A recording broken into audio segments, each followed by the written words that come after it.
맥북 네오가 가격이 올랐어?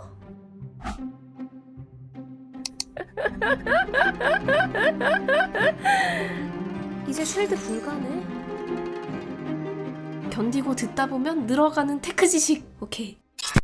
안녕하세요 여러분, 주연입니다. 드디어 가져왔습니다. 맥북 네오 롱텀 사용 후기. 진짜 신기한 노트북이에요. 처음 나왔을 때는 그냥 사세요. 막 따지지 마. 그냥 사. 너한테 맥북 프로가 꼭 필요해? 이렇게 말할만 하던 제품이 잠깐만 한 번 더 생각해봐야 되겠는데? 이렇게 바뀌었거든요. 맥북이 99만 원? 근데 써보니까 또 생각보다 진짜 나쁘지 않아. 단점인 줄 알았던 것들도 막 그렇게까지 단점은 아니고 가격이 다 쉴드 쳐주는 그런 제품이었거든요. 그냥 맥북 네오 사세요. 이렇게 말하려고 했는데 때는 6월 25일 밤. 자려고 누웠는데 갑자기 무슨 맥북이 가격이 다 오른 거예요. 이 맥북 네오도 이제 더 이상 99만 원이 아니게 됐습니다. 모든 단점을 쉴드 쳐주던 그 숫자가 갑자기 사라진 거예요. 99만 원 깍지 빼고 쉴드 없이 제대로 한번 털어볼게요. 특히 이 맥북 네오 위에는 에어가 있고 에어 위에 프로가 있잖아요? 또 옆에는 맥미니가 있고 이 중에 과연 내가 뭘 사도 되는지까지 구매 가이드로 한번 정리해보도록 하겠습니다. 제가 이걸 사실 한 달 동안 들고 다니면서 그리고 회사에 와서도 사무실에 꽂아가지고도 사용을 해봤어요. 사실 원래 제 메인 노트북은 이 맥북 프로 M4 맥스 버전인데 그동안 제가 이거 두 개 다 들고 다닐 때도 있었고요. 이거는 또 집에 놔두고 오히려 얘를 좀 더 많이 써보려고 했거든요. 대충 맥북 흉내낸 저렴이 버전 뭐 그런 수준이 아니었고요. 제가 언박싱 할 때도 이게 몇 가지 빠진 부분이 있고 분명한 단점이 있다 이렇게 짚어드렸었잖아요. 여러 가지 단점으로 예상됐던 부분들도 써보니까 그게 엄청 거슬리는 수준은 아니더라고요.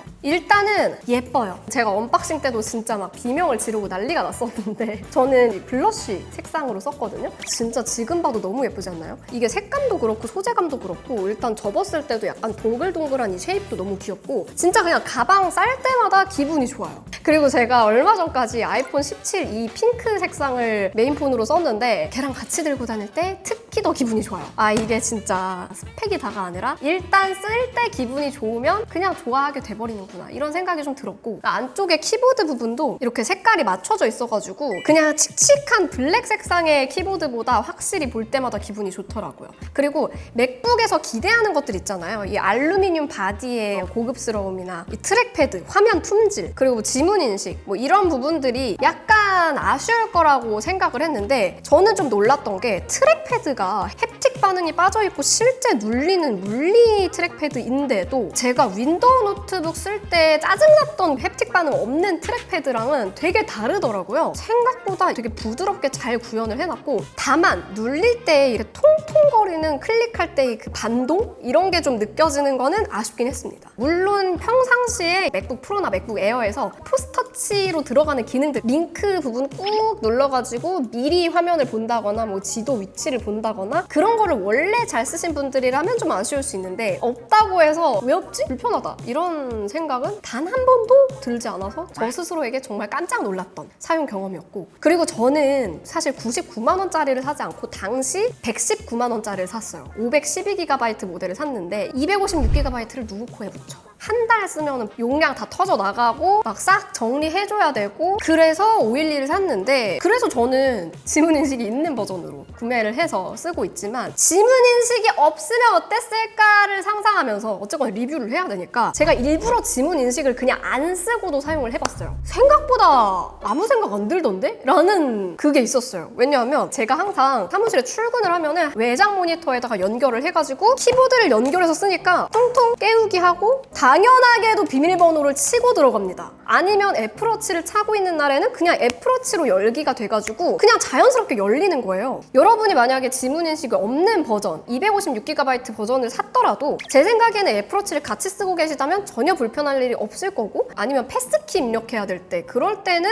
터치 아이디가 필요할 때가 있잖아요. 그럴 때도 그냥 PC 비밀번호 입력하면 입력이 되는 경우들도 있거든요. 물론 그것조차 귀찮았기 때문에 또 터치 아이디가 들어간 거긴 하겠지만 어쨌거나 실사용했을 때 생각보다 불편하진 않았습니다. 그 그리고 중요한 거 성능이 좀 떨어지지 않을까 걱정 많이 하실 텐데 생각보다는 엄청 떨어지진 않아요. 일단 긱벤치 싱글 점수만 보면은 M3랑 M4 사이 정도는 나오거든요. 근데 이게 실제로 써봐도 가벼운 편집 정도는 완전 가능합니다. 제가 이제 실제로 릴스나 쇼츠 몇 편도 이걸로 작업을 해봤고 근데 다만 그건 쇼폼이잖아요. 저희 지금 유튜브 영상은 진짜 비트레이트도 높고 4K 화질에 용량도 어마어마하거든요. 이런 파일을 작업하려고 하니까 확실히 좀 버벅거리더라고요. 특히나 이게 13인치잖아요. 그래서 편집을 할 때 확실히 좀 화면이 작다라는 느낌은 드는데 외장 모니터에 연결을 해가지고 쓰면은 왠지 더 버벅거리는 느낌이 들더라고요. 정말 전문가급의 영상 편집을 하기에는 확실히 좀 길게 쓰기에는 아쉽다.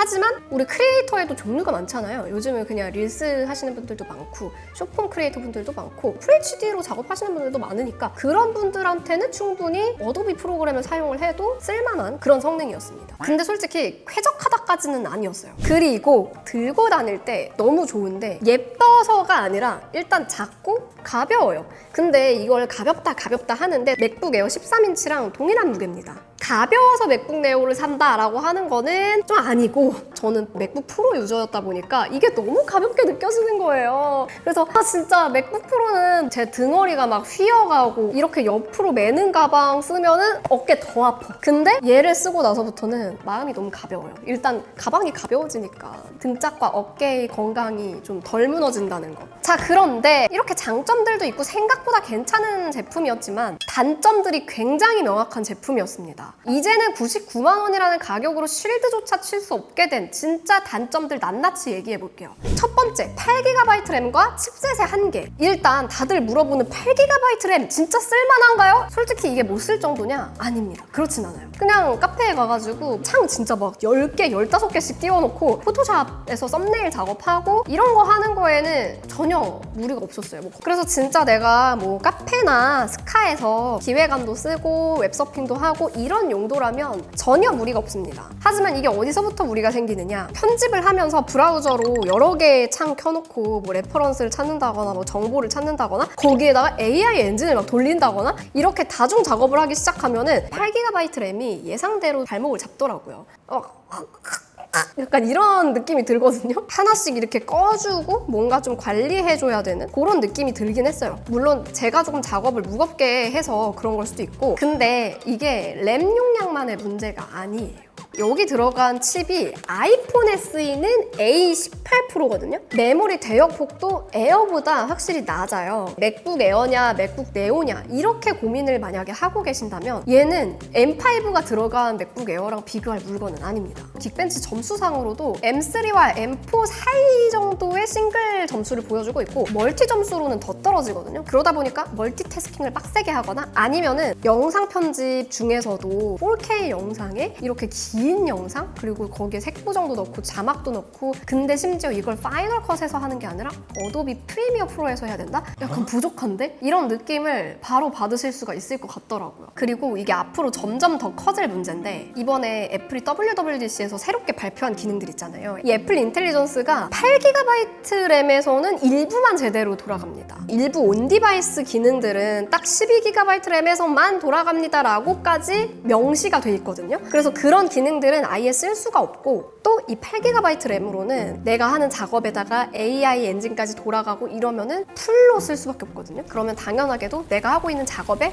과부하를 주겠죠. 그리고 노트북에도 과부하가 걸리겠죠? 얘는 또 발열이 생기겠죠? 그리고 얘는 펜이 없죠? 그럼 얘의 수명이 또 줄어들겠죠? 요런 계속 악순환이 생길 가능성이 있기 때문에 내가 그런 막 AI 기능들까지 좀 쓰려고 한다라고 한다면 이게 추천하기가 조금 어렵더라고요. 자, 두 번째, 포트와 확장성이 너무 떨어져요. 일단 포트가 USB-C 타입 2개만 들어가 있어요. 근데 심지어 이 USB-C 타입이 하나는 USB 3.0, 하나는 2.0이에요. 이게 무슨 소리냐면 데이터 전송 속도에도 차이가 어마어마하게 나고요. 이 두 개밖에 없는 포트에 심지어 외장 디스플레이를 물리려고 하면 디스플레이 연결은 요 위쪽에 있는 거에만 가능합니다. 제가 이거를 처음에 모르고 썼다가 아무리 켜도 디스플레이가 안 나오는 거예요. 뭐지 이러다가 이 사실을 깨닫고 아차 싶었는데 진짜 이게 생각보다 불편하더라고요. 그리고 대용량 파일 자주 옮기시는 분들, SSD 꽂아가지고 이거 채로 뭐 작업하시고 하시는 분들 속이 터질 수밖에 없습니다. 왜냐하면 저는 원래 쓰던 그 맥북 프로의 속도를 알고 있기 때문에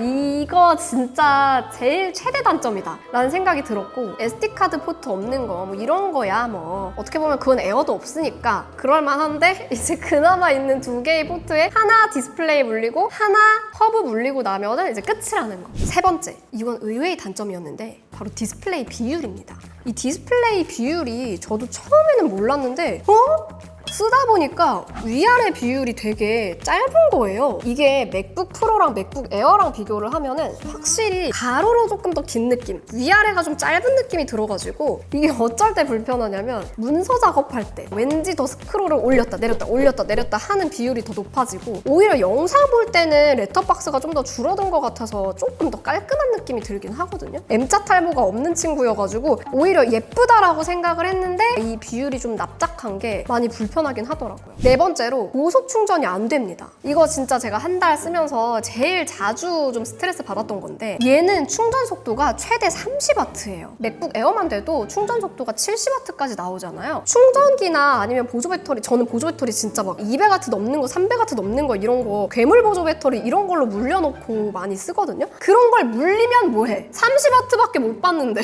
제가 체감하던 맥북의 충전 속도가 아닌 거예요. 너무 느리게 충전이 된다라는 체감이 드니까 급하게 나가야 될 때 빨리 충전을 해야 되는데 50% 충전하려면 1시간이나 걸려요. 이제 그러다 보니까 보조 배터리를 꼭 챙겨 다니게 되더라고요. 결국엔 이런 단점들까지 보면은 내가 오래 쓰고 제대로 쓰려고 하면 맥북 에어로 차라리 가야 되나? 이런 생각이 드는데, 다만 그 얘기 하려면은 가격을 다시 봐야 돼요. 이 맥북 네오의 존재 이유는 사실 성능이 아니라 진짜 저렴한 가격에 이렇게 예쁜 컬러감, 예쁜 디자인으로 맥북에 입문할 수 있는 그런 기기였거든요. 근데 지금은 가격이 올랐고, 문제는 맥북 네오만 오른 게 아니라 맥북 에어도 가격이 오르고 맥북 프로도 가격이 올랐습니다. 딱딱딱 계단식으로 만들어진 게 맥북 네오가 100만 원대, 맥북 에어는 이제 200만 원대고 맥북 프로는 기본 300만 원대로 올라갔어요. 그래서 그럼 조금 더 오래 쓰려면 맥북 에어로 가야 되나? 라고 하고 보면은 내가 알던 맥북 에어 가격이 아니야.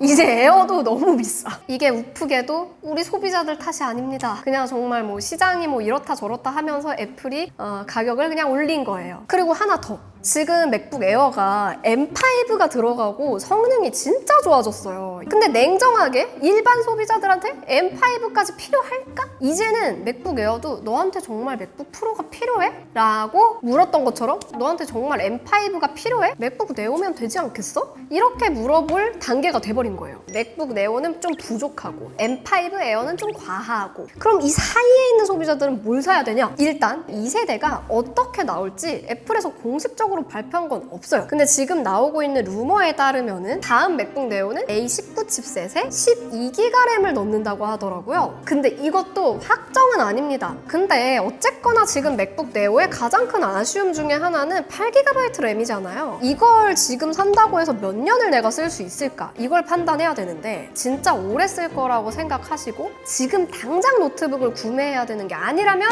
그냥 기다려 보시는 게 답일 것 같아요. 일단 맥북 네오 2세대의 윤곽이 좀 더 뚜렷하게 잡히기 시작하면 저걸 사야 되겠다 이렇게 생각하실 수 있을 거고, 근데 만약에 맥북 네오 2세대도 8기가로 나온다고 하면 지금 당장 쓸 맥북이 필요한데 한 번 살 때 좀 오래 쓸 거다 라고 하면 저는 맥북 네오보다는 맥북 에어를 더 추천드리고 싶습니다. 사실 성능은 부족한 게 문제인 거지 남는 건 문제가 안 돼요. 내가 막 쓰는 성능보다 너무 좋아. 그러면 나의 가능성이 더 커지는 거죠. 내가 언제 갑자기 크리에이터가 될 수도 있고 AI로 뭔가를 할 수도 있는 거잖아요. 부족한 거 사면 결국 또 당근행하고 또 사고 돈 1.5배로 더 듭니다. 근데 다만 그런 방법도 있죠. 중고로 차라리 M4 맥북 에어로 가면은 제일 합리적인 선택인 것 같아요. 오늘 저의 후기들을 딱 들어보고 나니까 저게 그렇게 중요해? 뭔 말인지 잘 모르겠는데? 그냥 맥북 네오 이쁜데? 사면 안 되나? 라고 생각하셨다면 사세요! 충분히 괜찮을 겁니다. 평일에 막 일에 치이다가 기분 좋게 주말에 카페 가가지고 이걸로 블로기도 하고 인스타그램도 하고 친구들이랑 카톡도 하고 뭐 이것저것 하는 용도로는 정말 괜찮다. 어쨌거나 지금 현 시점에서도 가장 싼 맥북은 맞다. 그래서 이렇게 정리해 볼 수 있을 것 같고, 다만 이제